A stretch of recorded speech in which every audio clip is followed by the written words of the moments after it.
I woke before my alarm, which was strange because I never do.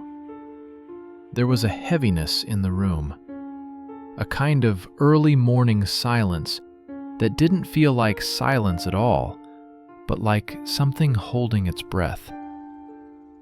I reached for my phone and noticed the wallpaper was different. Not radically so, just a different photo entirely. A picture I didn't remember taking. For a moment, I blamed sleepiness, but the unease didn't leave. It only stopped feeling small when I stepped out of the bedroom and heard someone in the kitchen moving dishes. I smiled automatically. My girlfriend always woke earlier than me. But when I walked in, she looked up at me with an expression that made my heart stop. Not angry, not confused, but cautious. Like I was a stranger who'd just walked into her home. She asked me, very quietly, what I was doing in her apartment. I laughed because I didn't know what else to do. But the laugh died halfway out of my throat. She didn't smile. She didn't blush. She stepped back from me as though I'd stepped toward her. I tried to say her name, but even as I spoke it, it sounded wrong coming out of my mouth, like it didn't fit the space between us. I told her who I was, how long we'd lived together, how we'd met, but none of the details settled in her expression. It was like telling a story to someone who'd never heard of its characters. And the more she insisted she didn't know me, the clearer it became that she believed it. I left the apartment only because she begged me to, her voice trembling, tears rising. Outside, the air felt thin and unreal, and the street I had walked down hundreds of times suddenly felt hostile. I tried to reset my world by going to familiar places. My sister's house, my job, the cafe where I spent too many mornings. But everywhere I went, the pattern repeated. No one recognized me. My sister shut the door the moment I said my name, insisting she didn't have a brother. At work, the receptionist didn't even let me enter. My name wasn't on any list. My desk didn't exist. The layout was different. Wrong. Then came the deepest cut. I checked my wallet. My ID wasn't mine. It had my photo, but the name was different. The birthday was wrong. The address was wrong. Even my signature, neat, elegant, nothing like the way I write. I dropped the card onto the sidewalk and backed away from it, as if it could bite. Every piece of proof of my existence had been edited, erased, rewritten. The world looked the same, the people were the same, but the version that included me was gone, stripped away in the night. When I returned to the apartment, because I had nowhere else to go, because my mind needed it to be real again, she didn't let me in. She called me sir. Sir. The word lodged in my skull like a splinter. I begged. I shouted. I cried into the closed door. But through the wood, I heard her calling someone, telling them there was a man outside who wouldn't leave. Not me, a man. Someone else entirely. I walked until my legs hurt, until my thoughts twisted into the same frantic loop. What happened? What changed? Why was I the only one who remembered me? As evening dimmed the sky, I sat at a bus stop, staring at my reflection in the glass, the only thing that still felt like mine. Even then, I wasn't sure. Something in my eyes looked foreign. My phone vibrated. I nearly sobbed at the familiar sound, something normal in a nightmare day. But when I unlocked the screen, every contact was gone. Every message thread erased. Only one new contact remained at the top, a name I didn't recognize. No photo, no number. Inside the empty thread, a single line. I still remember you. Do not come outside. And the timestamp showed it was sent 1 minute before I woke up. I stared at the message, reading it again and again until the words blurred. I didn't recognize the name. There was no number attached, no profile picture, no clue who could have sent it. And the warning, do not come outside, made less sense the longer I thought about it, because I was already outside when I read it. For a moment, I wondered if it was some glitch, some leftover text from an old contact, but the timestamp was unmistakable. It had been sent moments before I woke into this rewritten version of my life. Someone knew what had happened to me before I even opened my eyes. Someone expected it.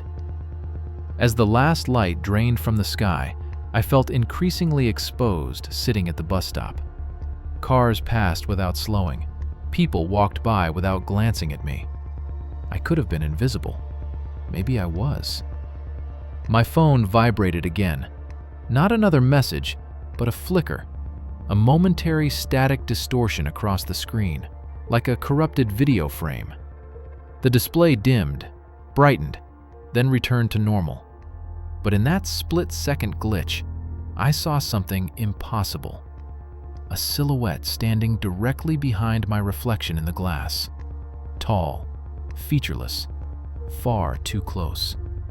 When I turned, there was no one there, only the empty street.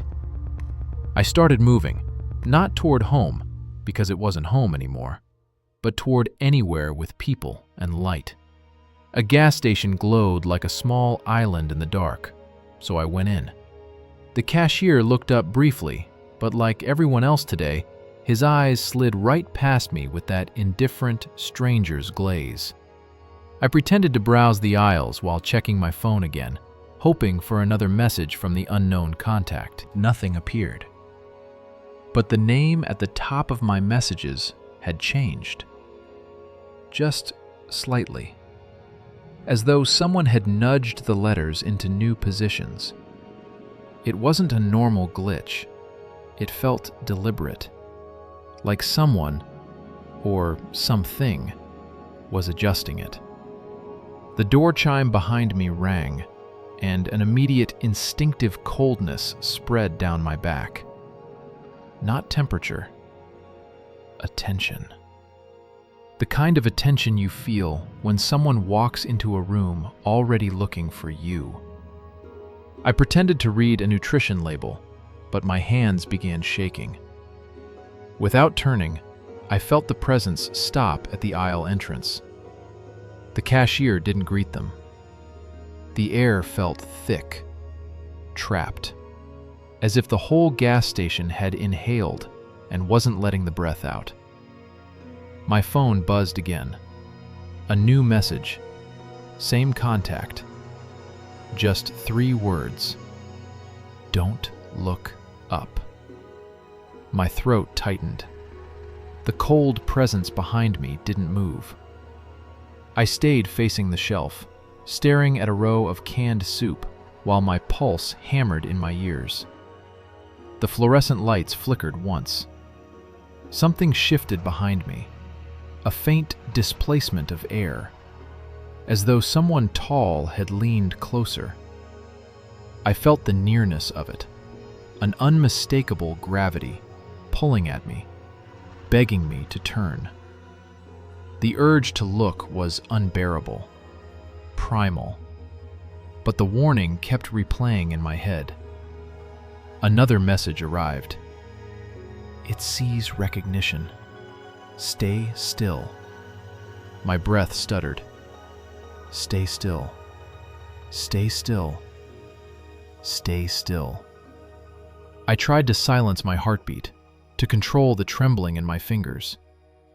The presence exhaled, or what I perceived as an exhale, a soft sound that didn't resemble anything human.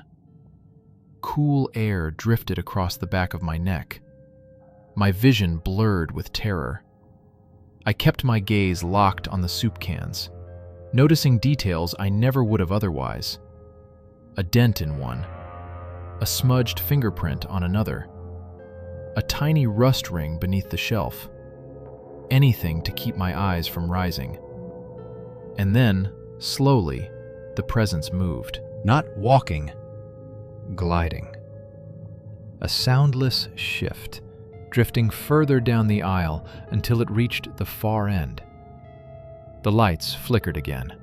The glass doors at the front of the store shook as if a truck had passed by, though the street outside was empty. When I finally sensed the presence leave the building, the air pressure normalized. The hum of the refrigerators returned. The world snapped back into something resembling normal. I exhaled shakily and stumbled outside, desperate for air. The street was empty, but the darkness felt thicker than it should, almost textured, hiding shapes just a shade darker than itself. My phone buzzed. A final message. If you want to survive tonight, meet me at the old pedestrian bridge. I didn't know who me was. I didn't know what that thing in the gas station had been, but I knew one thing. Whoever was messaging me was the only living soul who remembered I existed, and whatever had replaced my life wasn't finished with me yet. The town felt different at night. Not just darker, emptier, as if someone had scooped out pieces of it and stitched the rest back together poorly. Streetlights didn't glow warm. They flickered cold and sterile, leaving wide patches of shadow between them. My footsteps sounded too loud on the pavement, echoing in a way that made me feel exposed, vulnerable, observed. The old pedestrian bridge sat on the far side of town, crossing a narrow river that barely moved in the summer. I used to bike across it as a kid, but now the structure appeared older than it should have been. Metal railings rusted through, wooden planks warped and bowed, the entire shape sagging like something tired of existing. Even from a distance, the bridge felt wrong, like it didn't fully exist until you got close enough to step onto it. Halfway there, I heard the first distortion, a soft, rippling sound behind me, like fabric being pulled through water. I didn't look back, but my legs moved faster. I wasn't imagining it. Something was following me, pacing its steps with mine, staying just far enough behind that I couldn't see it without turning fully around, and I knew instinctively that turning would be a mistake. Another message buzzed. Hurry, it's tracking you by movement. I broke into a jog, weaving between streetlights, each one buzzing like an insect as I passed beneath it. Shadows shifted in the corners of my vision, tall, vertical shapes that vanished whenever I tried to look directly. The world felt elastic, stretching and contracting around me. The air thickened, tasting metallic and electrical, like a storm rolling in without clouds. By the time I reached the bridge, my breath was shallow and my muscles burned. The river below whispered quietly, too quietly, as though its sound had been turned down. A single figure stood at the center of the bridge, leaning on the railing, motionless. A hooded jacket, dark jeans, hands in pockets. No face visible, no greeting, no movement. My phone buzzed. I see you. Don't shout. Don't approach yet. My stomach dropped. If they were texting me, then who was standing on the bridge? The figure turned its head toward me in one slow, unnatural rotation, like something remembering how joints were supposed to move. Its hood was deep enough that all I saw inside it was darkness. Not shadow, but something deeper, as if the hood wasn't a covering, but a gateway into nothingness. A thin, rasping exhale carried across the distance between us. The railing beneath the figure's hand bent, metal warping under a grip that didn't look strong enough to bend anything at all. My phone buzzed again, fast, urgent. "Do not step onto the bridge." I stepped back instinctively. The figure tilted its head further, studying me with an attention that felt predatory. The wooden boards beneath its feet creaked. The sounds stretched and distorted, like it was playing through a broken speaker. And then the figure lifted one hand, palm outward, inviting me. My phone vibrated violently. "That is not me!" The figure on the bridge froze, hand still raised. The air around it warped, ripples radiating outward like heat waves. Reality bent, but only in the small radius where it stood. The river beneath it changed too. Its reflection didn't match the shape above. Instead of a hooded figure, the water showed something towering, skeletal, with limbs too long, joints bending wrong. The reflection moved, even when the figure didn't. Another message appeared. "Back away slowly. It can't cross the water, but it can make you walk to it." My legs began to tremble as a strange heaviness tugged at my body. A pull, subtle at first, then stronger. Like gravity had shifted, and the center of that force sat exactly where the figure stood.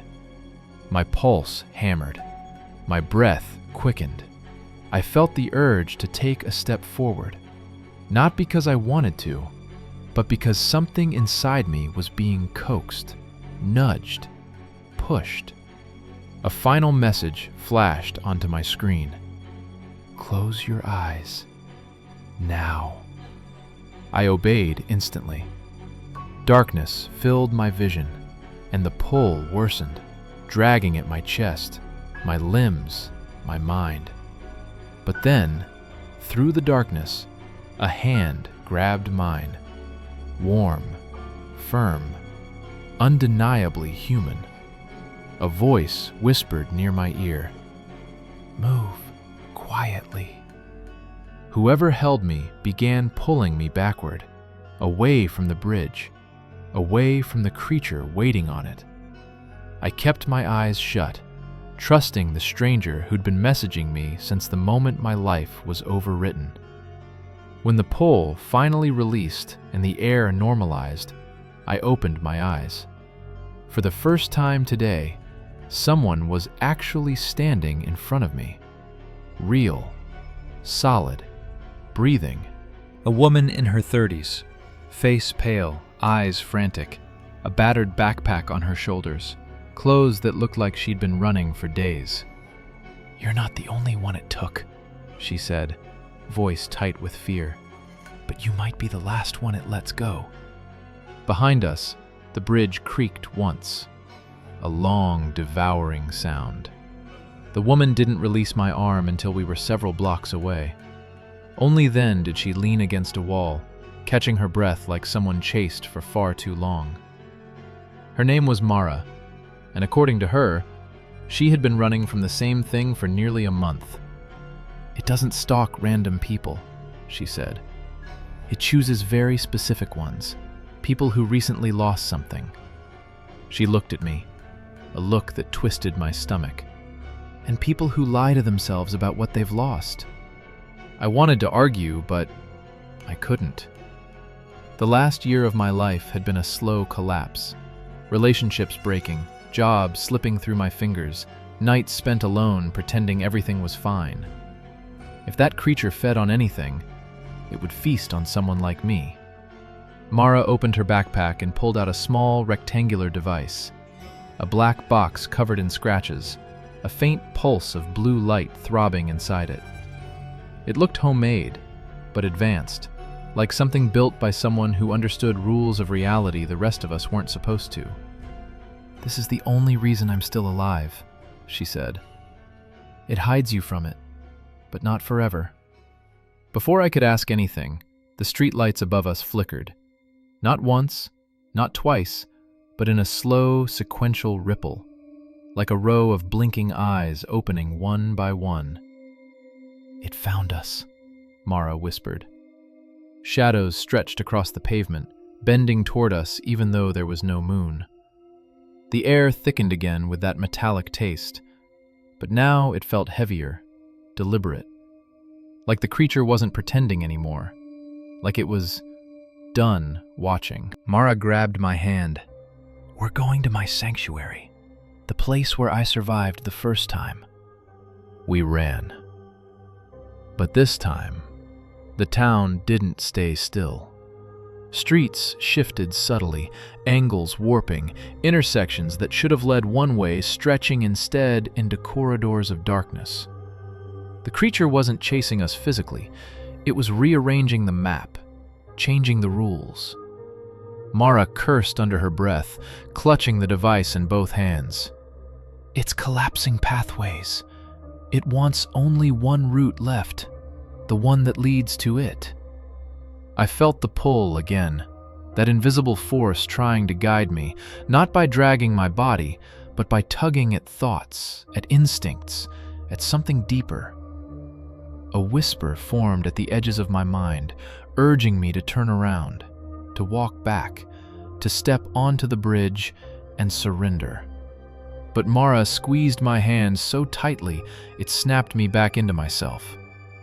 Up ahead, an alley appeared, too narrow to be real, like a crease in the world. Mara ran toward it without hesitation. I followed. Inside, the walls bent inward, forming a ribcage of brick and shadow. At the end stood a steel door covered in carvings, circular, spiraling symbols that hurt to look at. "This is the only place it can't mimic," Mara said, pulling a key from her pocket. "A dead zone. A place built before it learned how to reshape things." She unlocked the door and shoved it open. Inside, the room was bare. A concrete floor, a single lantern, and scratch marks on every wall, overlapping so thickly the surface looked textured. Something terrible had clawed here once, or many times. She slammed the door shut and pressed the black device against it. The blue light pulsed once, then stabilized, humming softly. "It can't reach us here," she said. "Not unless we invite it." For a moment, the silence felt comforting. Then my phone buzzed. I froze. Slowly, I pulled it from my pocket. "She's lying about the device." Another message arrived instantly. "Ask her why there were 3 survivors at first, and why she's the only one left now." My pulse thudded in my throat. Mara watched me too closely, too intently, like she was waiting for something. Another message. "She didn't escape it. She made a deal." I lifted my gaze. Mara's expression didn't look frightened anymore. It looked expectant. "You need to give it someone else," she said quietly. "That's how you survive. That's how I've survived." A coldness spread through my entire body. "You were chosen," she continued, stepping toward me, "and I was given a choice. If I deliver one more, I'm free. It goes back to where it came from. And you," she smiled, thin and trembling, "you take my place." I backed away until my shoulder hit the concrete wall. The door behind her groaned, metal bending outward as something pressed from the other side. Something tall, patient, impossibly strong. Its shadow leaked through the cracks like liquid darkness. Mara reached for me. I made a choice. Not a brave one, not a heroic one, just a desperate one. I lunged for the black device on the door, ripping it free. The blue light flickered violently, then died in my hands. Mara's eyes widened in pure terror. "No, don't! You don't understand!" The steel door buckled inward with a deep, resonant crack. On the other side, something inhaled. A long pull that sucked the warmth from the air. Mara screamed and rushed toward me, but I threw the device at her feet and ran past her, bursting out of the room before the door collapsed completely. I didn't look back, but her scream did. It followed me through the alley, down the shifting streets, all the way until I reached the edge of town. And then it stopped. Not because she escaped, but because something else finally did. The lights across the town died in a single, unified blink. My phone buzzed one last time. You broke the deal. A pause. Now it follows you. And then, not the creature. Me. My blood turned to ice, because the sender's final message wasn't from Mara. It was from my own number. The handwriting of a fate already written, by someone who looked exactly like me. Somewhere in the dark, a second pair of footsteps began to follow mine. Leah had always believed that silence could heal. After a year that dissolved her relationship, her job routine, and nearly her sanity, she decided to move somewhere quiet. Her budget was thin, but she found exactly what she needed: a century-old house on the edge of a small town. One of those places with a single diner, a post office inside a gas station, and nights so still the world felt paused. The house wasn't perfect, but the rent was cheap, the location peaceful, and the architecture charming in its worn-down way. It looked like a place that held memories rather than problems. Inside, the air carried the faint smell of dust and old wood. The walls had that antique yellow tint no amount of scrubbing could brighten. Floorboards creaked not from movement, but simply from existing. The ceilings were high, the windows drafty, and everything felt a little crooked, as if time had leaned against the structure and never stepped back. But to Leah, it felt quiet. And quiet was something she hadn't had in a long time. She spent her first evening cleaning the living room. The previous tenant had left behind a few random items: a rusted coat rack, a chipped vase, a single wooden chair missing a spindle. Nothing special. But in a narrow hallway between the kitchen and the spare room, she noticed a small door she hadn't seen before. It blended into the wall almost perfectly, painted the same dull cream color.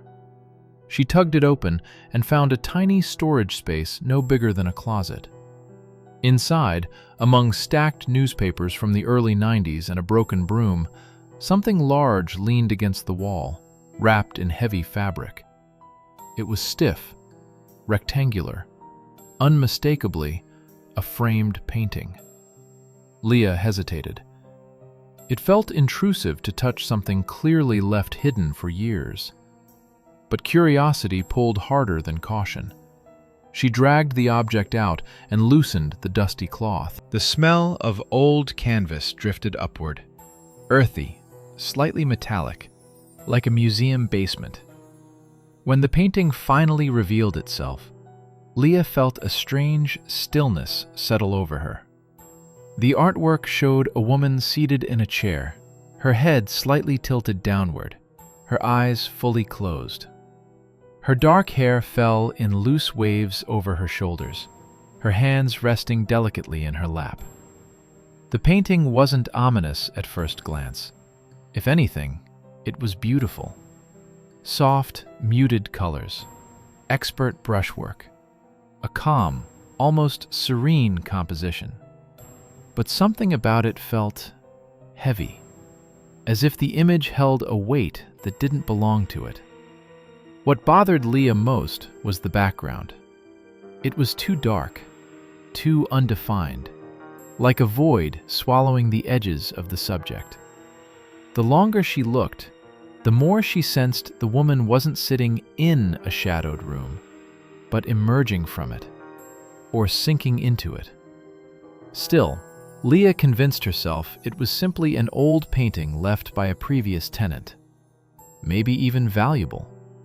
Maybe the work of someone local. The more she rationalized it, the sillier she felt for being unsettled. She carried it to her bedroom and hung it above her desk, thinking it would give the room a vintage charm. That night, the house made its usual sounds. Soft groans of floorboards adjusting, a window rattling when the wind pressed against it, faint trickles in old pipes. But around 2 a.m., Leah woke, not from a noise, but from a feeling, like someone was standing near her. She sat up in the dark, blinking away sleep, and her eyes landed on the painting across the room. In the faint moonlight, the woman's closed eyes seemed almost luminous. Leah shook her head. It was just shadows and imagination, the kind that filled old houses with illusions. She went back to sleep. The next morning, as she sat at her desk, eating cereal and scrolling through emails, something about the painting felt off. She leaned closer. She couldn't explain it, but she had the impression the woman's head was tilted slightly differently, just a fraction more upward than before, as if her chin had lifted overnight. She brushed it off. Maybe she hadn't studied it closely yesterday. Maybe nostalgia and stress made her misremember. She worked for several hours, occasionally glancing at the painting. Each time, a small unease nagged at her chest. When she stepped away to make coffee, she caught herself glancing over her shoulder, checking whether anything about the painting had changed. Of course it hadn't. That was ridiculous. Later that week, the dreams started. At first they were vague, walking through dark hallways that looked vaguely like her new home, with the feeling that someone trailed behind her. Then, gradually, the dreams sharpened. She saw the woman from the painting standing in the kitchen, or by the foot of the stairs, always with her eyes closed, always motionless. Leah never saw her face turn, but she always woke with the sensation that the woman had been about to open her eyes. One morning, after a particularly vivid dream, she stood in front of the painting for a long time. The closed eyes, the downward tilt of the head, the soft colors. Nothing had changed. Nothing had moved. Yet she couldn't shake the creeping thought that the woman didn't look as deeply asleep as before. Her eyelids appeared slightly less relaxed, like the faintest tension hid underneath. Leah took a picture of the painting on her phone, more for reassurance than evidence. She compared it with memory, searching for inconsistencies. She found none, but unease lodged itself deeper. She told herself it was just stress. The house was old. She was lonely. Moving always stirred emotions. There was nothing wrong. But that night, when she woke again at 2 a.m., not from a sound, but from that same suffocating feeling of being watched, she sat up, looked at the painting illuminated by the pale glow of moonlight, and realized with a cold jolt that the woman's eyes were not closed as tightly as before. They were still shut, but not fully, as if something behind them was beginning to wake. In the following days, Leah tried to convince herself that nothing unusual had happened. She told herself the eyes only looked different because she was tired, because the light changed, because her imagination had been sharpening edges that weren't there. But the truth sat beneath her explanations like a cold stone. Every morning, the painting seemed a little less familiar.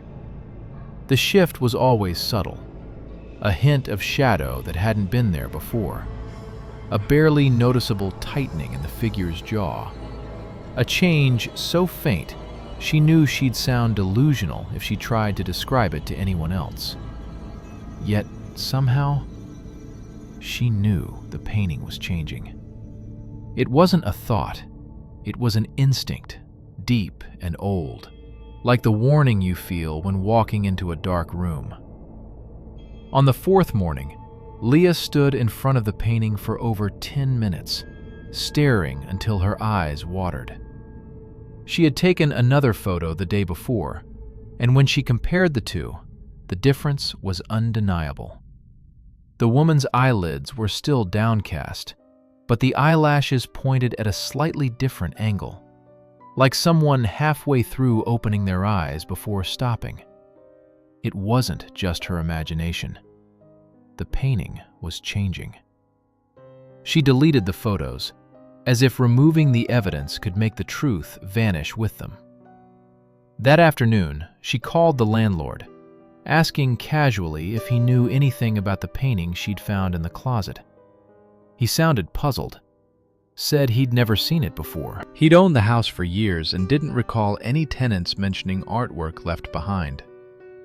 Probably just junk someone stuffed away. If you don't want it, toss it.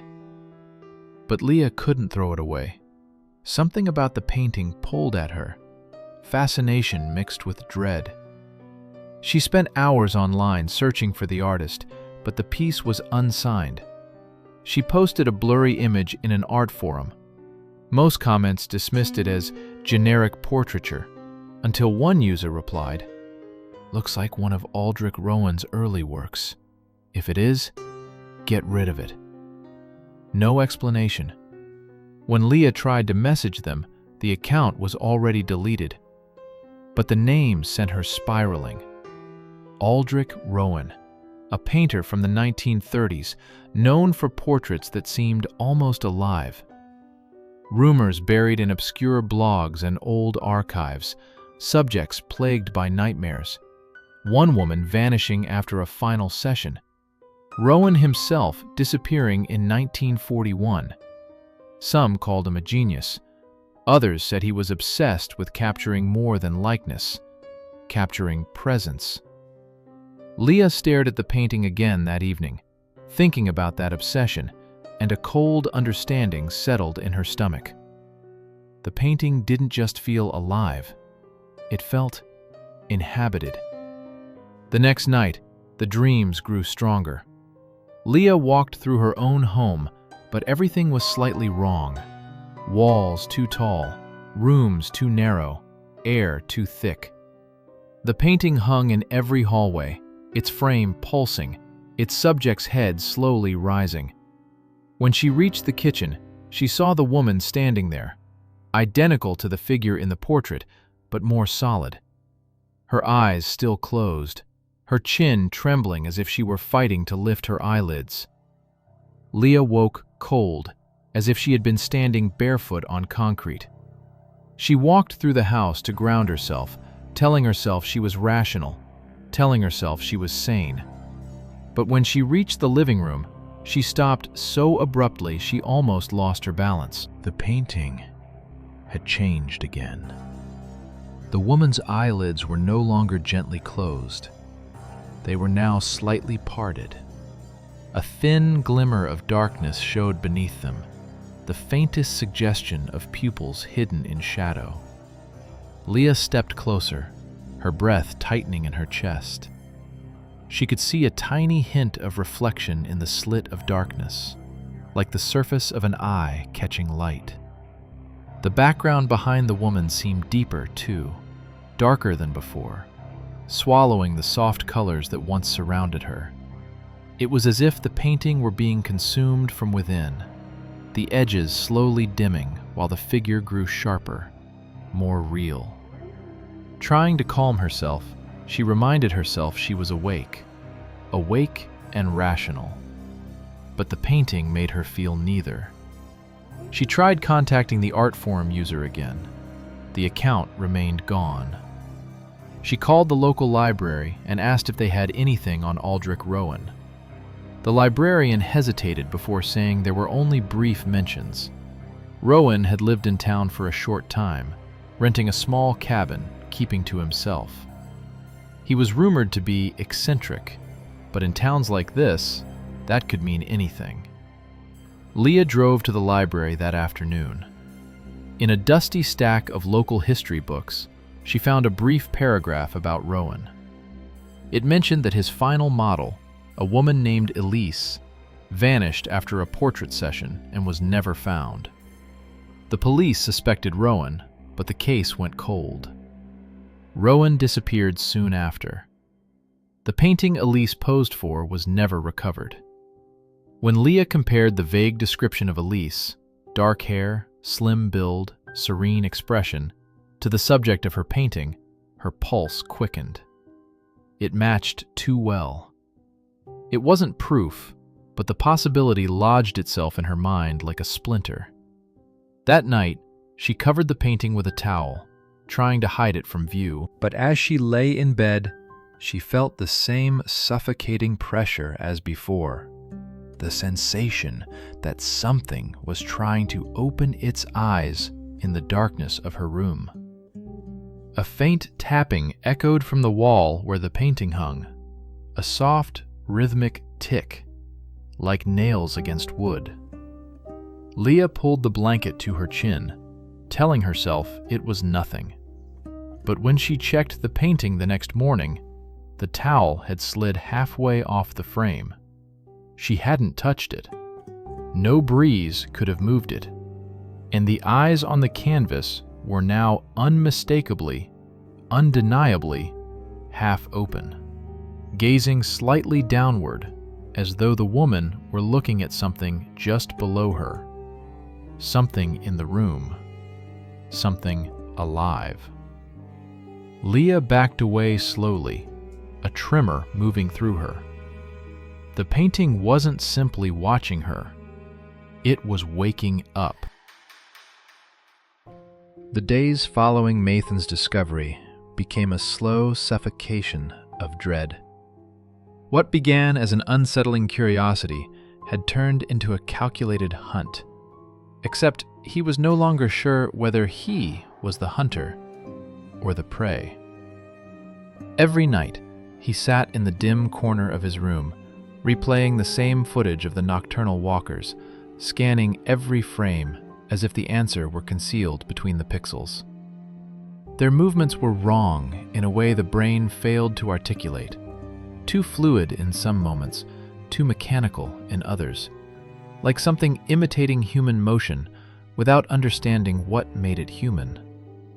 And now, all evidence suggested the imitation was getting better. Nathan started mapping the disappearances, names, dates, last known locations, and soon noticed something chilling. Each missing person lived within a 3-mile radius of the forest's eastern boundary, the boundary near his house, the same direction the figures always came from. It was as if the woods were bleeding these things into the town, one by one, replacing what they took.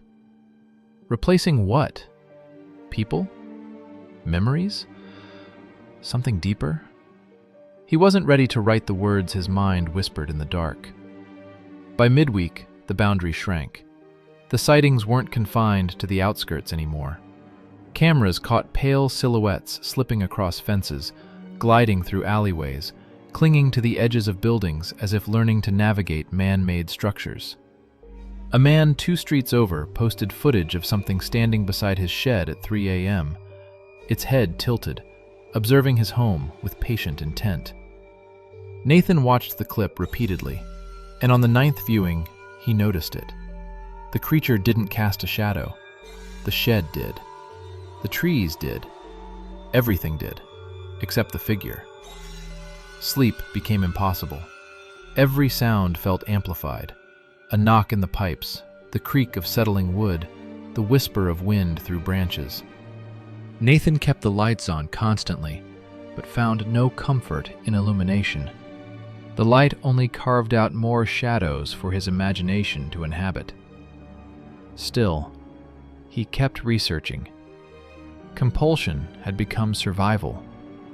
In the library's archive, he unearthed reports from 1978 describing the Watchers of Drell's Hollow, a local legend he'd heard only as a joke growing up.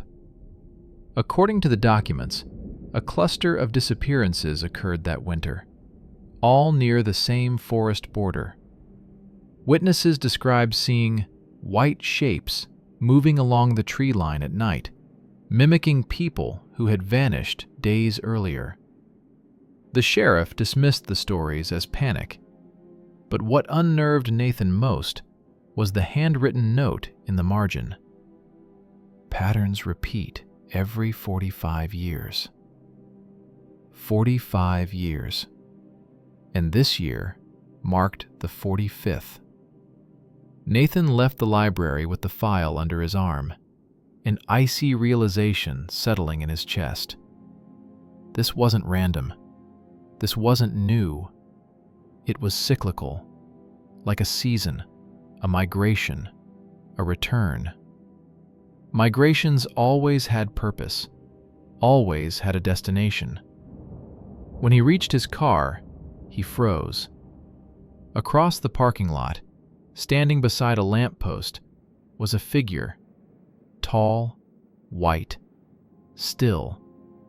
It wasn't moving, not even slightly, as if carved from bone. Its head was angled toward him, though the features were impossible to make out. The light above flickered, and for a fraction of a second, the figure seemed closer, without taking a step. Nathan blinked hard. When the lamp steadied, the space beneath it was empty. He drove home with trembling hands, checking the rearview mirror constantly. Every passing car, every pedestrian, every silhouette seemed suspiciously elongated, suspiciously pale. By the time he reached his house, he could barely breathe. He rushed inside, locked the doors, checked every window, and finally sank into a chair with the library folder spread across his lap. There were more notes, brief, frantic. They only need the shape first. Another. Once they perfect the reflection, the original is no longer required. Nathan didn't understand until he opened the video from the night before. At the 24-minute mark, one of the figures approached the camera more closely than ever before. Its face was mostly blank, stretched unnaturally smooth, but there, faint, unfinished, were features forming beneath the surface. And they weren't random. They looked like him. Not perfect, not complete, but unmistakably an attempt at his face, his jawline, his brows, the slope of his nose, struggling into existence like clay remembering a mold. Nathan stared at the screen, unable to move as realization speared through him. They weren't just watching him. They were learning him. And whatever was coming next, he understood, was already too far along to stop. The night Nathan realized the creature was shaping itself into him, something inside him shifted. Fear remained, but it hardened into tense awareness, an instinct whispering that he had crossed the point where hiding mattered. Whatever was coming had already chosen him. Still, he fought the creeping numbness and forced himself to act. He spent the next hours checking locks, drawing curtains, shutting off all exterior lights, trying to box himself into a pocket of safety he knew didn't truly exist. Around midnight, a strange stillness fell over the house. No wind, no rustling trees, not even the hum of cars, just a thick, unnatural quiet, as if the world outside were holding its breath. Nathan sat motionless, the glow of his laptop casting pale light across his face. He didn't want to check the cameras again, but dread pushed him. When he clicked into the live feed, his chest tightened instantly. Every single camera was offline, all except one, the backyard. The remaining feed flickered, stabilizing into a grainy view of the yard. For a moment, nothing moved. A faint spark of hope stirred. Maybe it was a technical failure. But then, at the bottom of the frame, a pale shape glided into view. Not walking, drifting, as though gravity didn't apply in the same way. The figure stepped fully into the open, and Nathan's breath caught. It was him. Not a rough approximation, not an unfinished mask. This version had details. Too many details. The hair, perfect. The jawline, exact. The posture, the subtle curve of his shoulders, the slight tilt of his head, all perfect. Perfect except for the eyes. They were too dark, too empty, like voids carved into a borrowed face. Nathan's pulse hammered. He slammed the laptop shut and stumbled back. A knock came at the back door. Not forceful, not frantic, rehearsed, human on purpose. He pressed himself against the wall, barely breathing. The knock came again, and this time, a voice followed. His voice. "Let me in." If he hadn't seen the creature on the screen, he would have believed he was listening to a recording of himself.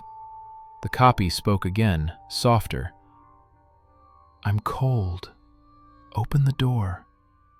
Nathan's thoughts blurred. The legend from the archive repeated in his head like a late warning. Once they perfect the reflection, the original is no longer required. The meaning hit with cold precision. They didn't simply imitate humans, they replaced them. And when the mimic was complete, the original became unnecessary. The doorknob rattled gently. His own voice murmured from the other side of the door. "You don't have to run." Nathan forced his legs into motion. He grabbed his keys and bolted toward the front of the house, but as he passed the hallway mirror, he froze. His reflection wasn't moving with him. He staggered back. His real body trembled. The reflection stood perfectly still, eyes fixed on him. Slowly, deliberately, the reflection's lips curled into a faint smile. Not his smile, but something stretched, practiced, forced. Then the reflection took a step forward, pressing its hands against the other side of the mirror as though the glass were softening beneath its palms. That was when he understood. The one in the backyard wasn't the only copy. He sprinted out the front door, not daring to look back. The neighborhood was unnervingly dark. Every street lamp was dead. Yet the darkness wasn't empty. Shapes moved between the houses, pale, slow-moving outlines drifting across driveways, slipping between trees, floating near porches. And every single one looked almost human. Some faces half-formed, some nearly perfect, some wearing expressions mimicked so poorly they resembled masks stretched too tightly. Nathan stumbled into the street just as the first one turned its head toward him. Then another, and another. Dozens of silhouettes aligning their attention like a flock turning as one. He ran. Through backyards, over fences, across empty lots, until he was swallowed by the tree line of the forest. He didn't care where he was going. He only needed distance. Branches tore at his arms, roots scraped his boots, but he kept running until the forest felt endless. When he finally collapsed to his knees, chest burning, he saw a faint light flickering between the trees. A cabin. He forced himself toward it, desperate for shelter. The windows were dark, the door slightly ajar. He stepped inside, scanning the blackness. Dust-covered shelves, old furniture, the smell of rot. In the corner sat a stack of notebooks, thick with dust. He lifted the top one and flipped through the pages. Every entry was a warning, written by different hands, different years. They copy movement first. They copy voice. They copy face. Don't let them learn your shadow. Once they match you, they don't stop. The last page made his heart seize. If you were reading this, they are already behind you. He turned. Standing in the doorway of the cabin was himself. Not the imperfect mimic from earlier, not the reflection, but a perfect, full, seamless version. Clothes, stance, gaze, everything. Nathan backed away, trembling, but the copy simply tilted its head with calm inevitability, as if this moment had always been the destination. Outside, dozens of footsteps approached the cabin in unnatural unison. Nathan pressed himself against the wall, breath shaking, but the copy stepped closer, its expression empty but intent. "You've been replaced." Some secrets are not meant to be read. They are meant to be reflected. And the truest reflection is always the fractured self. Dr. Alistair Finch was a man who specialized in the peripheral, the discarded footnotes of human history. For 30 years, he served as the quiet, meticulous curator of Miskatonic University's special collections, a role that suited his fastidious nature and his deep-seated distrust of the visible world. He sought truth in the shadows, believing that what was actively suppressed was always more potent than what was celebrated. His focus narrowed to an obsession with one item whispered about in academic circles: the speculum aetatis, the mirror of the ages. Records were sparse, conflicting, ending abruptly in the 17th century, with the decree from the Holy Office classifying it as an object of profound and immediate peril. It was said not to reflect light, but to absorb and re-emit the very structure of perception. Finch found it in a dusty, unmarked crate in the sub-basement of the library, not catalogued, merely filed away, wrapped in layers of heavy, lead-lined canvas. When he peeled away the final layer in the sterile, airlocked environment of his lab, he was greeted not by a mirror, but by a dense, palm-sized orb of polished obsidian, perfectly smooth, utterly black, unnervingly cold to the touch.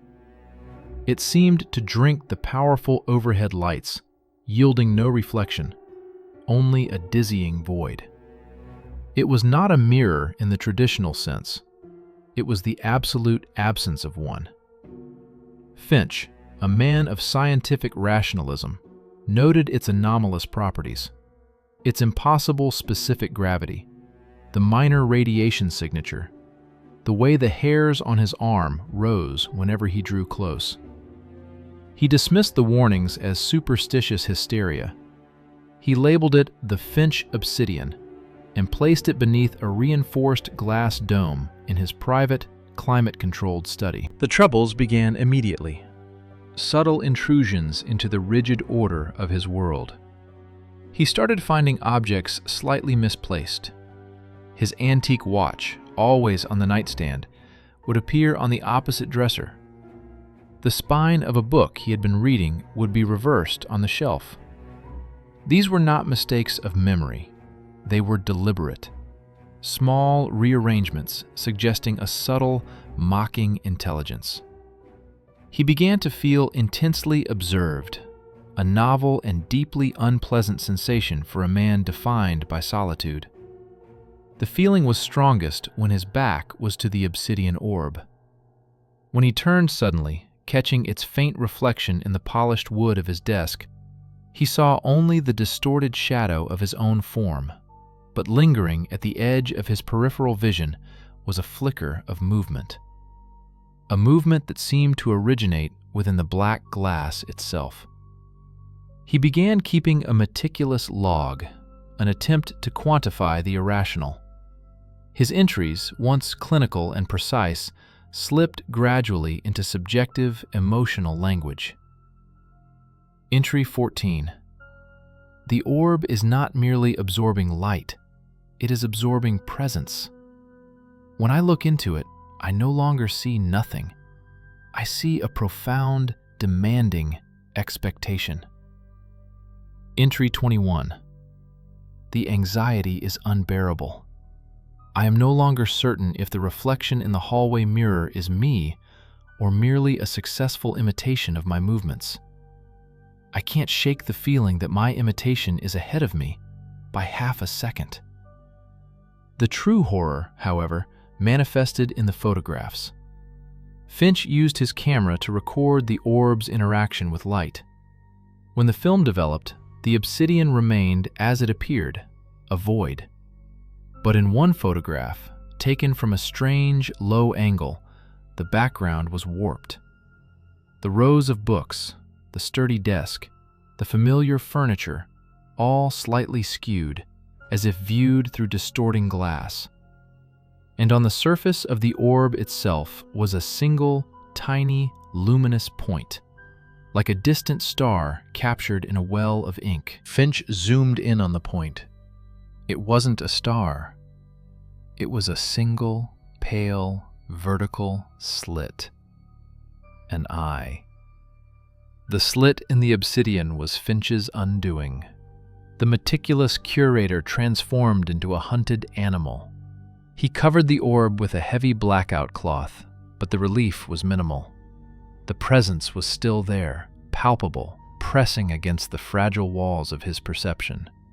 He began to fear mirrors, then glass, then any polished surface. The smooth tile of his kitchen floor became a source of intense anxiety. He avoided windows, preferring the absolute darkness of his covered study. He knew instinctively that the entity within the obsidian communicated through reflection. It needed a surface, a bridge, to show the viewer what was true and what was monstrously possible. His paranoia crystallized around a new and terrifying idea. The entity was not trapped inside the orb. It was always outside. The orb merely served as its eye, its point of observation. One afternoon, standing in the library stacks, Finch reached for a specific text. As he did, he saw his own face reflected briefly in the varnished wood of the shelf opposite. The reflection was simultaneous, perfect, except that the reflected Finch did not blink. He stared with profound, hungry intensity. Finch blinked deliberately, a slow, deliberate closure of the lids. The reflection did not follow. When Finch opened his eyes, the reflection in the wood was gone, but the book he had reached for was now one shelf lower than he remembered, its spine turned backward. The entity was not a ghost, nor a simple demon. It was an entity of anti-causality. It operated in the gaps of attention, the slivers of time when consciousness flickered, and in those moments it exerted its influence. It wasn't just observing him, it was learning him, his habits, his preferences, his physical structure. He took preventative measures that bordered on madness. He covered every reflective surface in his home, mirrors, television screens, even the chrome of the kettle. He ate in the dark, using heavy ceramic dishes that absorbed all light. His world became dull, matte, safe. But the entity was adapting. One night, exhausted and trembling, Finch looked down at the mug of cold tea he was clutching. The liquid was dark, opaque, still, and in the still surface of the tea, he saw it. It wasn't his face. It was a face that should have been his. A distorted copy, skin stretched too thin over the bone. The mouth widened into a cavernous, lipless shape. And the eyes. They were entirely black, featureless spheres, twin shards of obsidian. The reflection smiled. A slow, sickening movement carrying the weight of ancient, malicious knowledge. Then the reflection raised a hand, his hand, and traced a line from its jaw to its temple. Finch felt a sharp, agonizing pressure at his own temple. He dropped the mug. The tea splashed, the reflection shattered, and the pain vanished instantly. He spent the rest of the night clawing at the wall of his study, gouging out the varnish, exposing rough plaster beneath, desperately trying to eliminate every possible surface the thing could use. Finch knew he was losing. The entity had breached his defenses, first the physical, misplaced objects, then the psychological, the non-blinking reflection, and finally, the organic, the pain inside his skull. His mind was fracturing under the strain of perpetual vigilance. He needed an exit. He returned to the orb, wrapped tightly in blackout cloth. He sat before it, lamp lit, eyes averted from the glossy surface of the desk. He began to catalog his knowledge of the entity, speaking into a small, antique dictaphone, hoping the act of verbalizing the truth would anchor him, keep him from dissolving into psychosis. "The entity is not restricted to the orb," he breathed into the microphone. "The orb is merely a focus, a tuning fork, a portal for observation. It allows a non-Euclidean consciousness to intersect with our three-dimensional space via light reflection. It uses the very act of seeing to transmit its influence." He rewound the tape and played it back. His voice sounded thin, reedy, utterly terrified. But beneath his words, a noise like dry fingernails dragging across stone. He swallowed. "It communicates knowledge," he continued, voice steadier now, as if something unseen were steadying it for him. "The reflections are not hallucinations. They are glimpses of a different truth. The face I saw in the tea was not a monster. It was me, but evolved into a form suitable for its dimension. It shows me the self I must become to understand its knowledge." The knowledge, the forbidden truth, was the ultimate bait. He began to pore over the original Latin texts related to the Speculum Aetatis. He found a recurring marginalia, a warning scribbled by a terrified scholar centuries ago. "Non respicias oculum qui te non habet." Do not look into the eye that does not possess you. Finch realized the final, most chilling implication. The entity needed a reflection to observe, but it needed a human mind to act. It was using the reflections to slowly, meticulously restructure his mind, remapping neural pathways, reshaping cognition, turning him into a suitable vessel. It wanted not only to look out, but to step out. He found the solution in the scholar's final, almost illegible scrawl. "Frange speculum, frange oculum." Break the mirror, break the eye. But the obsidian orb was impossibly hard, impervious to force. Finch had tried to scratch it, chip it, melt it. It resisted everything. He looked at his hands, dry, trembling, overworked. He was the tool, the unwilling medium. The only way to break the eye was to break the one thing the entity relied on most, his own reflection. Finch knew what he had to do. The ritual was precise, insane, and absolutely necessary. He carefully removed the blackout cloth from the obsidian orb. He placed it in the exact center of his study, positioning a single powerful desk lamp above it. He turned off all other lights, plunging the room into shadow, save for the harsh, vertical beam. The obsidian surface was magnificent, a perfect glossy blackness that offered nothing back. Yet, as he watched, the surface shimmered, drawing the light downward, forming a palpable vertical vortex of nothingness. He moved to the far wall, where a full-length antique cheval mirror stood, its ornate frame a relic of the home's past. He had covered it with thick paper. Now he ripped the paper away. He stood before the glass, his reflection gaunt, hollow-eyed, terrified, and he felt it. The entity, alerted by the sudden, massive surface, was focusing its energy. Finch walked slowly toward the mirror, never taking his eyes off his own image. As he approached, the reflected Finch began to change. The eyes in the glass darkened, stretching, becoming the same featureless black spheres he had seen in the tea. The lips retreated, exposing long, pale gums and teeth that were too numerous and too sharp. The reflection was becoming the vessel. It was preparing to cross. But Finch had an advantage. The entity was projecting the truth of the vessel it wanted. He waited until the reflected face was almost completely monstrous, a hideous, inhuman iteration of himself. He saw the pale, vertical slit of the eye now fully formed in the center of the black orb's surface behind the reflection.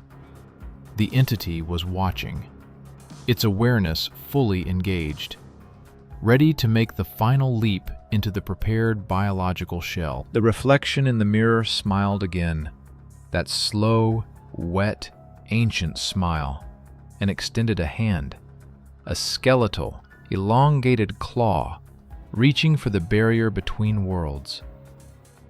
Finch stopped inches from the mirror, his breath catching in his throat. He did not look at the monster in the glass. He focused on the reflection of the orb behind it. The entity's true form was not in the mirror. The mirror was merely the door. He raised his heavy iron paperweight, a dense, perfectly polished sphere of brass. In its convex surface, he saw a tiny, precise reflection of his entire environment.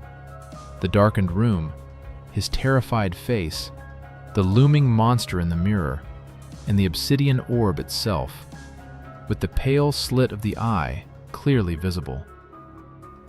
He brought the brass sphere down, not onto the mirror, but onto his own face. The impact was immediate, a shocking, skull-jarring blow to the bridge of his nose. Pain detonated through his head, a blinding, white-hot agony. Blood streamed instantly from his nose and eyes, obscuring his vision, pouring over his hands. The sound of the impact, the cracking of cartilage and bone, was echoed by an impossibly loud, shattering sound that did not come from the mirror. Finch staggered back, blind, his face a ruin of blood and pain. He collapsed to his knees, hands pressed to his broken features. When the dizzying wave of agony subsided, he risked opening one weeping eye. The cheval mirror was completely intact. His blurred reflection stared back, terrified, shattered, bleeding, but unmistakably human. He turned his gaze toward the desk. The obsidian orb, the speculum aetatis, was gone. In its place was a pile of fine, crystalline dust, shimmering faintly in the lamplight. The only debris, the only sign of the relic. The entity had relied entirely on the purity of the reflection to operate, by deliberately breaking the reflection, not the glass, but the human image itself. By making his face an unrecognizable, bleeding ruin, Finch had created irrecoverable cognitive dissonance.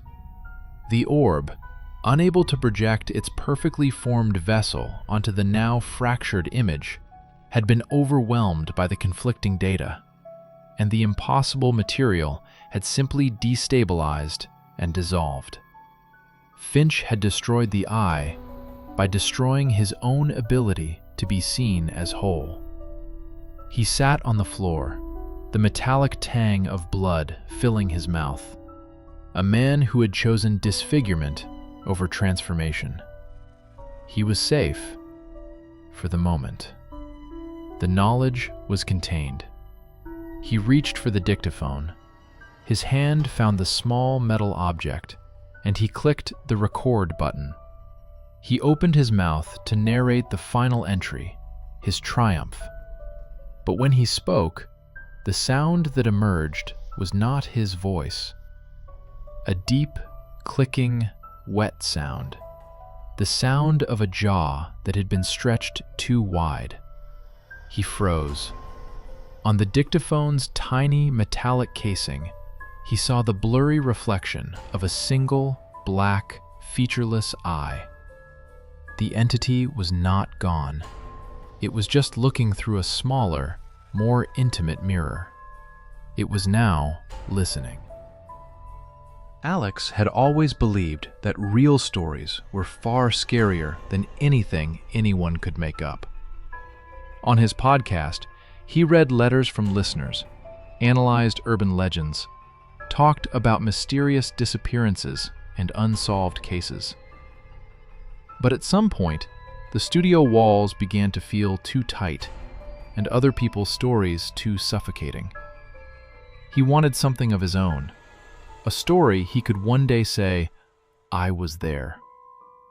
That's how he ended up driving a rental car along an old highway somewhere in the northern United States, where the forest stretched to the horizon and the mountains seemed to hold up the sky. His GPS had lost signal long ago. His phone flickered with a single bar that came and went at random. The map named the place simply Black Pine National Forest, a perfect name for a podcast episode. He checked the printed map the old park ranger had emailed him, covered in handwritten marks and arrows. At the bottom right corner, in messy handwriting, it said, "Cabin number 3. Don't hike after dark." Alex had laughed at that before. Classic American overcautiousness. But now, as the sun dipped behind the hills and shadows stretched across the road, the warning felt suddenly less amusing. He noticed the turn, a narrow dirt path almost swallowed by the trees. He turned onto it, the tires crunching over gravel as the car crawled deeper into the woods. With each passing minute, the forest changed. The pines grew taller, darker. The canopy closed overhead until the daylight thinned as though filtered through tinted glass. Alex lowered the music. The silence inside the car grew heavy, and for the first time, he clearly heard the forest. The muted whisper of wind in the needles, a distant bird cry, the soft crackle of stones under the tires. Up ahead stood a faded wooden sign nailed to a post. Burned into it were the words, "Cabins 1-3, trail closed after sunset." "Perfect," Alex muttered, "straight out of a horror movie." He parked in a small clearing where his cabin number 3, stood alone. A weathered log house with a crooked porch, 2 old wooden chairs, and a single lantern above the door. The windows caught the last fading sunlight, making the cabin appear like a creature with dark, empty eyes. A man was waiting for him, lean, wiry, wearing an old ranger jacket. Gray hair, calloused hands, a face carved with lines. "Alex?" "Yes, you must be John?" "John Reeves. I'm the ranger for this sector." He nodded toward the cabin. "This one's yours." They shook hands. John's hand was unexpectedly cold. Inside, the cabin was simple but neat. A bed, a table, a few chairs, a small kitchenette, an old fireplace. A map of the forest hung on the wall, marked with trails. In the corner sat a gas heater and a stack of firewood. "Water's from the tap," John said. "Safe to drink. The generator switch is here, but use it sparingly. Gets dark as pitch out here at night." "Got it," Alex replied. The ranger reached the door, then paused, his hand resting on the frame. "One more thing. Don't go into the woods after sunset. At all. Not on the trails, not between the trees." "Because of wildlife?" Alex asked, though something in his chest already tightened. John hesitated, then forced a strained half-smile. "You could say that. This forest is old. Too old. People came here last." Alex thought it was a perfect phrase for the podcast. He instinctively lifted his phone to record. A habit. "Could you repeat that for—" John cut him off immediately. "Don't record it." His voice snapped sharper than Alex expected. "Local stories aren't meant to be kept." A heavy pause settled between them. John exhaled, softening his tone. "Rest for now. If you want, I'll show you around tomorrow, but be back before dark." When he left, the silence collapsed onto the cabin like something physical. Alex set up his equipment: laptop, microphone, recorder. He planned to record forest ambience, thoughts, notes for his next episode. The vanishing trail, the national forest no one talks about. With an hour of daylight left, he grabbed his jacket and headlamp and stepped outside. The forest air was cool, smelling of pine and damp earth. A raven called somewhere far off, one lonely cry. The trail began right at the clearing, narrow, littered with fallen needles. Beside it stood another sign, old and lopsided. Raven Trail, no hiking after dark. Below the words, someone had carved with a knife, "He hears you." Alex snapped a photo, perfect material for his socials. He walked deeper. The farther he went, the quieter the woods became. No wind, no insects, just his own footsteps. Alex stopped and raised the recorder. Day 1, about a mile from the cabin, Raven Trail. The forest feels heavy, strange, and someone carved, "He hears you" on the sign. Locals love scaring tourists, I guess. But honestly, if you stand still long enough, you start to understand why someone would make up a legend. He paused. The forest answered with silence. Silence, and something else. A hum, or a whisper. Too soft to identify, too strange to ignore. He walked farther, until he saw a symbol carved into the trunk of a tall pine. A stretched figure, unnaturally long arms, a narrow head. The lines were rough, uneven, made in a hurry. Below it, "Don't answer when he calls." A chill crawled up his spine. He lifted his phone to photograph it. Behind him, a branch broke. He spun around. Nothing. But something shifted between the trees. Too fast to see clearly. He checked his watch.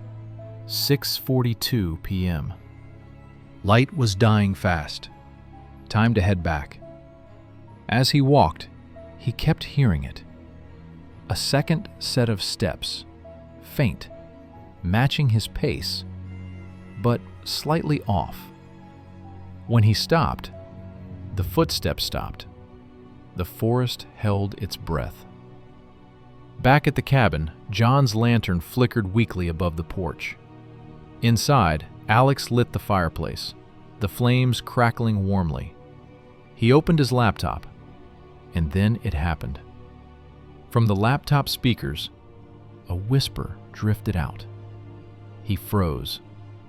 There were no apps open that could play audio. The whisper came again. A single word. His name. Alex. The voice sounded like his own. The whisper stopped. Outside the window, the darkness pressed against the glass. Thick, silent, alive. And Alex suddenly felt, with absolute certainty, something in the forest now knew his name. Night in the forest always feels longer than in the city. Alex was used to falling asleep to the low hum of traffic, the whir of air conditioners, the muffled sounds of neighbors. Here, though, silence. Not peaceful, but heavy, pressed in, engineered. as if someone had turned off the world's sound with a switch. He woke up several times with the eerie sensation that someone was standing nearby. He'd open his eyes. Nothing. Just the fire crackling softly, shadows shifting across the walls. Toward dawn, he finally drifted off. Morning of the second day. The weak vibration of his wristwatch nudged him awake. He felt no rest, as if he'd spent the whole night hovering on the edge of awareness. He made coffee, stepped outside, breathed in the chilly air. Morning sunlight broke through the pines, making the forest look almost friendly again. Almost. Then he noticed something. A stone lay on the ground in front of his porch. Just an ordinary gray stone, except for the thin, vertical mark carved into it, identical to the symbol on the tree. The stone hadn't been there before. Alex picked it up, turning it slowly. He scanned the clearing. Nothing unusual. No footprints in the damp dirt. No sign of anyone visiting. He slipped the stone into his pocket. A clue, maybe. Or a warning. A conversation with the ranger. At 9 sharp, Alex found John at his cabin. The ranger sat on the porch, repairing fishing line. When his eyes landed on Alex's face, his expression shifted instantly. Rough night? Alex tossed the stone onto the table. John's face drained of color. Damn it. It was by my door. John stood abruptly, gripping the table. Alex, you need to leave. Today. Right now. No. I want to understand what's going on. Yesterday you told me half a story. I want the rest. You don't understand. Then help me understand. John let out a long, tired breath. That thing, it doesn't just wander the woods. It seeks. And if it starts repeating your name, it means you're already inside its territory. What does it want? You said it calls. We're not sure what it wants, but people who hear it disappear. Alex stiffened. Disappear how? John stared past him into the dark tree line. Walk into the woods and never come out. No tracks, no sounds of struggle. They're just gone. He swallowed. A few years ago, my partner, Ben, he heard a voice calling him. He swore it was me, but I was nearly a mile away at the time. And? Next day I found his pack on the trail, and a couple of these stones around it. He tapped the stone on the table. Alex felt his stomach knot. And you're certain I'm in danger? When it learns your name, yes. Alex took a shaky breath. Then why not drive me out? John hesitated, then answered quietly. I tried that once before. The forest shifts. When it wants someone, the roads stop being roads. You're telling me the forest changes itself? You'll see for yourself. A road that should be there, but isn't. They got into Alex's car and headed down the path he'd driven in on yesterday. At first, everything seemed normal. Then, Alex noticed it. This turn wasn't here. Keep going, John said. A few minutes later, the forest grew denser, darker. The road narrowed to a single rutted line. Then, without warning, it ended. Just faded into thick grass and trees, as if it had never existed. This can't be real, Alex whispered. I drove here an hour ago. The forest doesn't want you leaving. We're deeper in than I thought. Alex stepped out of the car, scanning the trees. The quiet was unnatural. Even the insects had stopped. Then he saw it. A figure between the trees. Tall, thin, unmoving. Not human, not fully. He blinked. It vanished. But then, from the shadows to the left, "Alex," a voice, soft, imitating, closer than before. John raised the rifle. "Do not answer." The recording that shouldn't exist. Back at the cabin, Alex tried to regain some sense of normalcy. He plugged in his recorder and listened back to a few daytime notes. His voice, forest ambience, normal. Then, something underneath it. A faint breathing sound, not his. He rewound. Yes, breathing. Slow, measured, as though someone was standing right over his shoulder. He had been alone when he recorded this. His heart hammered as he increased the volume. Behind the breathing, a whisper emerged. "Alex?" He yanked the headphones off. The cabin was silent. Too silent. He turned slowly toward the hallway, toward the closed bedroom door.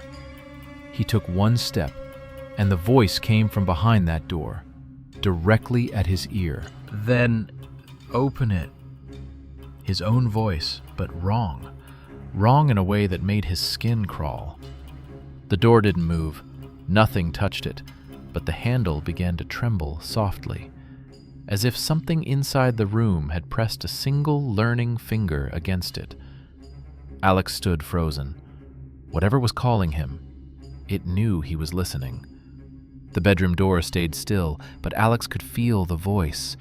Too close, too deliberate. It hadn't been a hallucination. It wasn't the house settling or wind slipping through the walls. Something had stood right on the other side of that door and whispered in his voice. He took several shaky steps back, his breath shallow and uneven. His heart thudded painfully in his chest. The voice did not return, but the presence remained, like a shadow with weight. Alex forced himself to move, to break the invisible hold. He backed toward the main room, keeping as much distance as possible from the bedroom. He sat in front of the fire and stared into the flames, hoping their warmth would burn away the memory. He had to record this. Fear or not, he was a storyteller. He picked up his phone, turned on the recorder. Second night, something happened. Something called my name. And the worst part is, it sounded like me. I'm certain someone was behind that door. But when I opened it, he stopped. Finger frozen above the stop button. Something creaked behind him. He spun around, but it was only a fallen branch outside.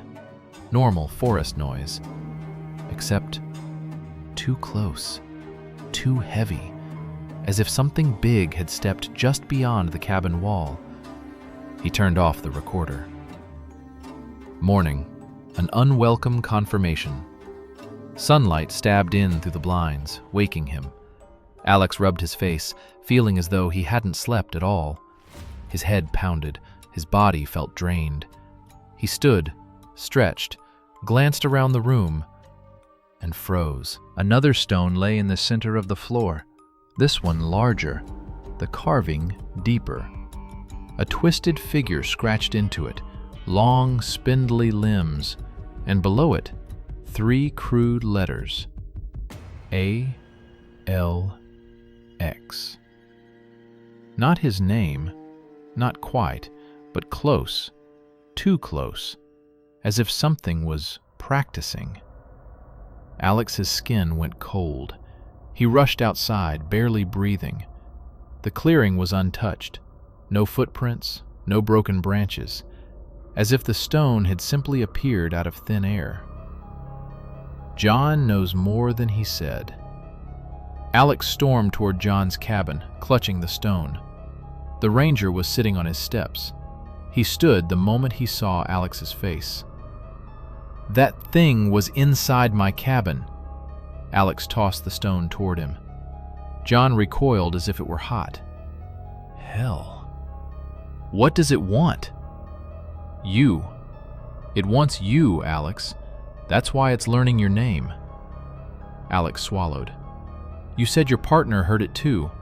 What happened to him? John's expression hollowed, like someone pulling shutters over a window. He thought I was calling him. Answered back. When I got to him, there was nothing left. Just these stones, and the forest felt wrong, like it had swallowed him whole. He rubbed his face, aged by something deeper than years. This thing doesn't hunt bodies. It hunts identities. It takes everything. Your presence, your trail. People forget you ever existed. That's impossible, Alex whispered. You're in a place where impossible things breathe, Alex. The forest shifts. They decided to try leaving. Alex got behind the wheel. John held his rifle tight. They drove toward the road Alex had arrived on. The forest sucked in tighter with every turn. Branches hung lower. Shadows clotted between the trees. After 10 minutes, Alex slowed the car. The road. This isn't right. Keep going, John said. But Alex knew. The path had changed. Another turn appeared, one that hadn't existed yesterday. The forest looked older here, untouched. Another mile, and the road vanished completely. No gradual fading, just trees, wall to wall. No, Alex whispered. No, this isn't possible. It's already claimed your name, John said. Now it's rearranging the forest. You're inside its boundaries. Alex staggered out of the car. The woods were silent. Too silent. Then he saw it. A figure between two pines. Tall, bent, unmoving. Not a person. Not a silhouette cast by branches. Something watching. He blinked, and it was gone. But the voice remained. Alex. John raised his rifle. Do not answer. The recording that shouldn't exist, Part 2. Back at the cabin again, Alex needed answers. Desperately. He turned on his recorder, replaying yesterday's audio.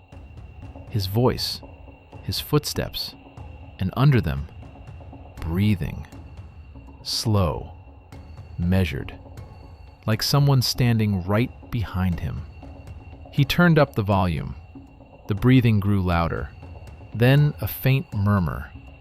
Then words. Alex, you here? Alex flinched so hard he almost dropped the recorder. This whisper hadn't been there before. It wasn't background noise. Something had been standing beside him while he recorded. His hands shaking, he skipped ahead. And then, clearer, closer, unmistakable. Alex. Trembling, he pulled off the headphones. He stared at the bedroom door again. Closed. Still. And then, a sound from behind the door. He took one step toward it. The handle trembled. Then the voice whispered, Alex, open. His own voice, but bent. Wrong. Alex backed away, shaking. Whatever was calling him now knew exactly how he sounded. Silence pressed against his ears until he could hear his own pulse. A slow, pounding rhythm buried behind his skull. He didn't know what to do. Run? Hide? Scream? But whatever was in the woods was not rushing. It was approaching. Don't move, John whispered, tightening his grip on the rifle. Don't answer. Don't say your name. And no matter what happens, do not walk toward the voice. Alex nodded, though his body felt frozen from the inside out. Something was close. He felt its attention like cold fingertips brushing the back of his neck. Then the voice came again. "Alex." John raised the rifle a fraction higher. "It's practicing," the ranger muttered. "It always practices when it chooses someone." A chill shot through Alex. Practices? For what? "What does it want from me?" Alex whispered. "Your attention," John said. "Your response. If you answer, if you acknowledge it, you open the door." Alex swallowed. "A door to what?" John's gaze hardened. "To it." Before Alex could speak, the forest moved. Or rather, something moved out of the forest. The figure. At first, it was just a shadow, a darker shape between the trees. Then the shadow detached itself and stepped forward. A figure, human-shaped, but too tall, too thin, arms hanging far too low, head tilted in a way no human spine should allow. No face, or perhaps a face hidden in too much shadow. The figure tilted its head further, matching the exact curious motion Alex often made when listening. Then it raised one impossibly long arm and pointed directly at him. No rush, no aggression, just a gesture, claiming him. And with it came the voice. "Alex, come." John fired. The blast lit the figure for a single heartbeat. The bullet passed straight through it. Its outline rippled, then reformed.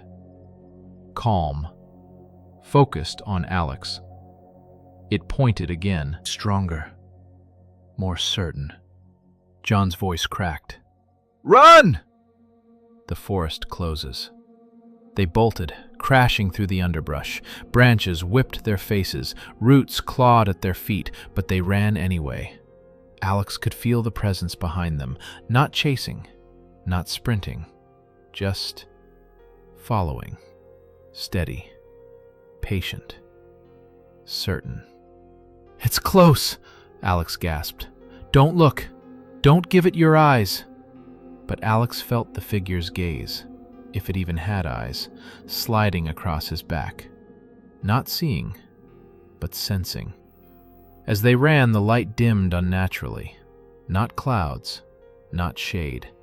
As if the forest itself rejected daylight. Trees seemed older here, twisted, watching. They broke onto a narrow trail, but John stopped dead. "No." "What?" "This trail shouldn't be here. It's wrong." The path forked in impossible ways, looping into itself, like a maze drawn by someone who had only seen trails in dreams. "The forest is changing," John whispered. "It's building a boundary. Around you." Alex felt something icy seep into his bones. "What do we do?" "Get back to your cabin, if there's still a way." The cabin that shouldn't be there. They cut straight through the trees, stumbling, pushing their way through. The woods bent around them, stretching, tightening, trying to slow them. Branches grabbed at their clothes, shadows thickened, whispers hovered on the edge of hearing. At last, a clearing. The cabin. But wrong. Too tall. Too narrow. Windows too dark, as if painted with pitch. Door too wide, as though made for something not human.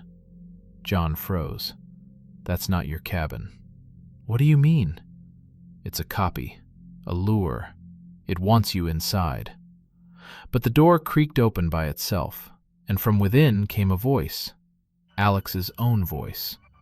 "Alex, come home." A warmth spread through Alex's chest, a real human warmth.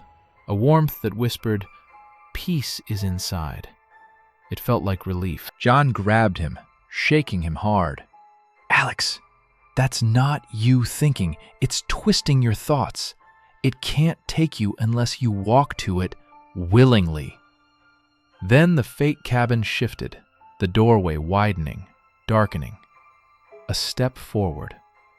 Not physically, but perceptibly, as if space itself leaned toward him. Alex, you are almost with me. I'm not leaving without him, Alex said suddenly. John stared, stunned. What are you talking about? It doesn't understand my name. Not really. It knows the sound, but not the meaning. It mimics. It copies. Alex, it can only take what it understands. Alex stepped forward. Alex, stop! But Alex raised his voice, not to answer, to reject. That is not my name! The forest froze, completely. Whispers stopped. The presence recoiled. The false cabin flickered like a corrupted image. The shadow figure at the door shrank back. John looked around in confusion. What did you do? It learned a sound, but not a person. It never understood me. It called a shape, not a meaning. I didn't give it permission. The forest began to quiver. Reality bent at the edges. The false cabin collapsed into mist. The trees twisted backward, sucked into themselves. The shadow creature's voice cracked. You changed it. You never knew me, Alex said. You were calling someone that didn't exist. The world around them convulsed and folded, and the last thing Alex heard as everything dissolved, then I will find another name. The world twisted, collapsing inward like a sheet of paper crumpled by an unseen hand. The creature's voice echoed through the dissolving forest. You changed the name. Everything shuddered and then vanished. Aftermath. Alex woke on the ground. Cold dirt, sunlight, birdsong. For a moment, he didn't know where he was. Then he sat up sharply, breath trembling. The forest was normal, bright, quiet in a natural way, not the oppressive silence he'd felt before. Beside him, John lay unconscious, but breathing steadily. And on the far side of the clearing stood the real cabin, perfectly ordinary. Door closed, windows bright. No stones, no carvings, no shadow. Alex checked his watch. Only a few minutes seemed to have passed, or perhaps hours. Time felt uncertain, stretched, wrinkled. Emergency services would later assume dehydration and stress, a shared hallucination, ranger exhaustion. But Alex knew better. The recorder. At the hospital, after John was taken for observation, Alex sat alone on the bed. His backpack was beside him, his recorder inside. He hesitated only a moment before pulling it out. He played the latest file, the one he'd recorded before the chaos began. Silence. Not the forest silence, just empty audio.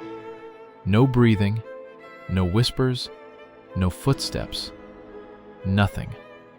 He exhaled shakily. But just as he reached to stop the playback, something whispered on the recording. Barely audible, almost missed. A broken imitation of his own breath. Not your name. Alex's blood ran cold. He shut off the recorder. The truth he can't unlearn. He leaned back against the bed, staring at the ceiling. If the creature couldn't take him, if it couldn't hold on to the imitation it tried to build, that meant it wasn't gone. It had let go, temporarily, looking, listening, waiting.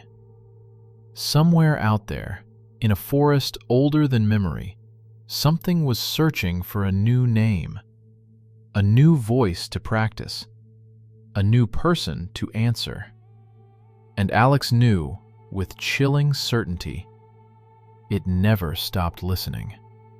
Only now, it was listening for someone else. If you enjoyed this story, don't forget to like the video and subscribe for more. There are many more dark places and forgotten names waiting for you on this channel. So stay curious and stay careful.